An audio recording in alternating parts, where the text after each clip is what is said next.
Welcome to this McAfee hands-on hardware video tutorial. Our video tutorials aim at raising McAfee hardware product awareness and strengthening our global McAfee hardware supportability processes. We would like to say thank you for watching. Before you proceed, you will be needing some screwdrivers, Phillips number 1 and Phillips number 2. It is recommended you always use an anti-static mat and an anti-static wrist strap while working on component inside the system. Shut down the system by exiting the operating system gracefully. Turn off the system and peripherals. Unplug the power cord from the power supply. If applicable, remove the system from the rack. After working inside your system, if applicable, install the system into the rack. Plug the power cord into the power supply. Reconnect the peripherals, power on the system and check system functionality.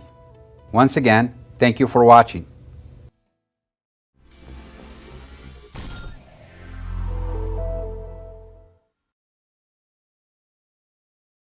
Thanks for watching. Make sure to subscribe and hit the bell to be notified when we share more videos.